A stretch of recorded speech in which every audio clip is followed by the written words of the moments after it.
This is what greeted President Trump on his first President's Day as president. Not my president! Not my president! There were rallies against Trump's policies across the country, proving that the last month hasn't done much to heal the deep rift created during the election, despite some rocky times during the first month of the administration, like the botched rollout of his travel ban and the sudden departure of National Security Advisor Michael Flynn. Trump maintains everything is off to a good start. I turn on the TV, open the newspapers, and I see stories of chaos. Chaos. Yet it is the exact opposite. This administration is running like a fine-tuned machine. And thousands at his weekend rally in Florida seem to agree. Now, reports are indicating an attempt to shift focus to policy in the second month of his presidency. Today, immigration took center stage as the Department of Homeland Security released details of how it plans to crack down on undocumented and criminal immigrants. Included among the plan is expanding raids in the role of local enforcement, diminishing the role of sanctuary areas, and deporting even those guilty of minor offenses. Other policy priorities in the coming months, tax reform and crafting an alternative to Obamacare. As Trump toured the National Museum of African American History and Culture this morning, he took the opportunity to strike a conciliatory tone with groups which have felt threatened by his approach to date. Today and every day of my presidency, I pledge to do everything I can to continue that promise of freedom for African Americans and for every American. We're going to bring this country together. We have a divided country. It's been divided for many, many years. Well, that certainly sounds more presidential. So can policy trump politics moving forward? Joining me are Lila Alphonse. She's managing editor for U.S. News and World Report. Nice to see you. Dante Ramos, editorial writer and editor of the Boston Globe's Ideas section. Nice to see you. Jessica Taco is a partner at Haynes & Associates, which is active in Republican politics and has consulted, she has, with Vice President Mike Pence. Good to see all three of you. So we're going to go down, give him a grade. It's a month and a day. It seems like years, but a month and a day. For the first month, give him a grade and defend your grade. Quickly, Jessica. I would give him a B. And why? And the reason why, sorry guys. He's sighing already and he just started. Go ahead. I know. And the reason why is, and I learned this a long time ago in politics, it's not enough to have some right points. You have to be able to defend your good points. You have to be able to roll them out in the right way. So you give him an A if it hadn't been for the mechanics of the rollout. I would say, I wouldn't give him an A, but I would say that he has made an attempt to meet his campaign promises, which he was elected to meet. And he has rolled, but he has not rolled them out in the best way for him and in order to get them accomplished. And I think everyone has acknowledged that. What do you give him and why, Dante?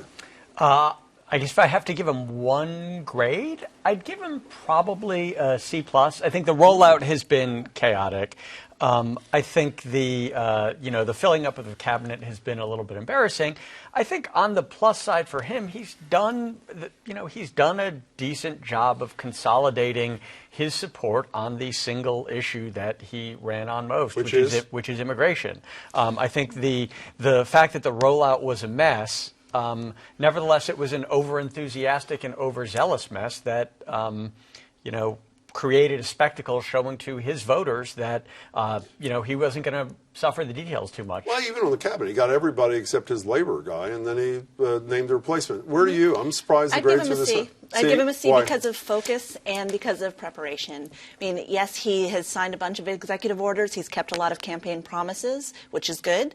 But the orders were not well vetted. They were not well executed. In some cases, they weren't even well explained to the people who have to carry them out. What happened? It's the economy, stupid. The stock markets are up 10% since November 8th. 10%. Well, I'm not a business Optimism person, is so at a that'll be ridiculously high level. It doesn't matter? Well, that's because of the pro-business approach that this president intends to take, and companies are saying that he's signaling that. And the key is the intent to repeal all the regulations that have crippled businesses for the last 8 years. Well, pro-business and anti-media. The media, as you know, is an enemy of the people, not an enemy of Donald Trump. So in Florida, Jessica, on Saturday night, he both trashes the media for fake news, and then he makes fake news. Here is the president. I also want to speak to you without the filter of the fake news. The dishonest media, which has published one false story after another. You look at what's happening last night in Sweden. Sweden. Who would believe this? Sweden. Exactly. Who will believe this? Sweden. This is a guy who I would argue has benefited more from free media than any candidate in the history of the United States of America. And now, does he really believe this fake news stuff, or is it just part of his chaos theory of government? I think if you look at the average American in the Midwest, you know, the folks in the South, Where you're the folks from. where I'm from, and the folks that elected President Trump have felt like the media has had a liberal bias. They call it the Clinton News Network, for example, for years and years and years. They were So I fine think with the New York Times when they broke the Clinton server story. Well, and they're mad at the exact same reporter who broke that story, breaking other stories about Donald Trump and the Russia connection. So I think that he's coming at the media as a person who is used to using the media for PR and for spin. He wants publicity. He wants them to stay on message. The only time he doesn't like the media is when they're not staying on his message. But his attempt to delegitimize what you two do for a living is working. This is Fox News poll. 45% to 42 people trust Donald Trump and his administration more to tell the truth than they do the media. I mean, if that's the strategy, he is winning, is he not? I think it's proved successful. Look, he's gotten Republican voters to believe the government, to believe the elected leader of the U.S. government over outside news sources. Historically, the small news conservatives have not had much use for just believing what the leader says, but he's got, what was that number, 40-something 45, percentage 42. of the population They trust him more. Wrapped around his finger. I think the media hamstrung itself along How? the way, too. We focused on ratings. We focused on clicks. We focused on eyeballs. We focused on the something shiny and the nice soundbite and the controversy and the outrage. So once you've spent years following reality TV, following infotainment, by the time there's real hard news to be had, you kind of don't want to hear it. Well, let's talk about hard news. The press is focused on the chaos of the first month, of the General Flynn's and all the failure to vet this thing.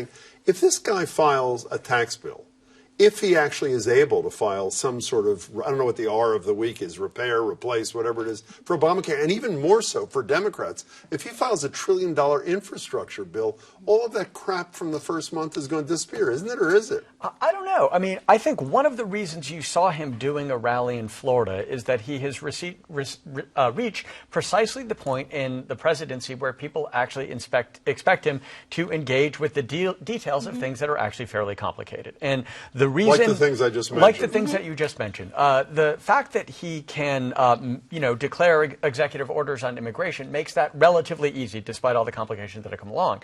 Healthcare, his pledge is to replace Obamacare with something amazing and wonderful and beautiful, but there's no specifics there. It's very much what many of his voters want is at odds with what Paul Ryan wants. And so, of course, he's going to be having a campaign rally in Florida because the alternatives are actually pretty complicated. He makes a really important point. Let's go down the list. Tax plan, apparently he's in a total different place than the Speaker of the House.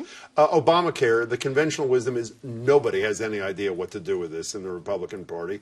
And the $1 trillion infrastructure thing, the Democrats would love $1 trillion. Name me a Republican who's going to vote for a $1 trillion spending program to repair roads and bridges. So these are all good ideas, but are any of them going to become reality in the near future? Well, I don't think, I'd first like to say, I wouldn't beat up the White House about those issues specifically. I think we need to look at the Republican Congress and Senate. Fine. They were given a mandate to lead, and if you look at 2009, in 2009, the Democrats had a mandate. They'd already passed CHIP, they'd already passed 2 other bills, and they'd already started on health care. So what I'd love to see the Republicans do is get off these Congressional Review Acts, the CRAs that they're passing to dismantle the Obama administration, and stop focusing on the past and the Obama administration and start focusing on legislating. But most of these Republicans are too scared to even hold town halls back in their district. I don't think they're scared. I think they're just avoidant. They don't want to deal with the controversy. They don't want to deal with confrontation. But that doesn't mean they're scared. What's interesting to me is usually by now, members of their party would be flocking to TV, to newspapers, acting as sources to support their president when you've got control over all 3 branches of government. Instead, the only people who you're seeing to support Trump are his spokespeople. And you're seeing the people like John McCain and Lindsey Graham and other Republicans trashing very, very Donald strongly Trump, speaking whether out by name against or otherwise. Exactly. So I don't think they're scared. I think they want to protect themselves. So in the 3 things I mentioned, taxes, healthcare, infrastructure, are we going to see anything in the second month like it's been promised? The House Republicans have said, and obviously I've spent a lot of time with them, as we understand, the first thing that they are addressing will be healthcare. And what I understand is there are several pieces of the existing plan that they do wish to keep for a number of reasons. So And they they're have no trying idea how to be- pay for it. Is they're that a safe assumption? They want to repeal the individual mandate, Well, which is the only way you pay for the thing. That Why would do they roll do the that? into carrots. the tax reform. That would roll into the tax reform portion and what they need to do. So, as I understand, is they're looking at the health care and the tax reform, and then the infrastructure on the tail end. And they are still aggressive about it. They're still saying that they think they can get these packages done in the first year. The ultimate question is whether or not they can reach some type of a partnership with the Democrats on the infrastructure. We understand that President Trump would like to see an infrastructure package, He said and it. He he's said bullish 2 weeks about ago, and he's $1 trillion. bullish about spending the money on it. Okay, so 15 seconds. Are any of these things real in the near future? I don't see how those pieces come together. Maybe they can some way, but the table has not been set for it. How about you? I don't think the table's been set either, but I think in order for them to become real, he needs to stay off social media, stop getting mad at department stores, and focus on actually governing. Okay, everybody raise their hand who thinks he's going to stay off social media. Go ahead. Oh, nobody. Nice to see you, Make a Wyatt. point on Nice that. to see you, It's too. how he speaks directly to the people. It is how he Good to see does you. it, It Jessica. is. It's great to see you. Thanks, all three of you.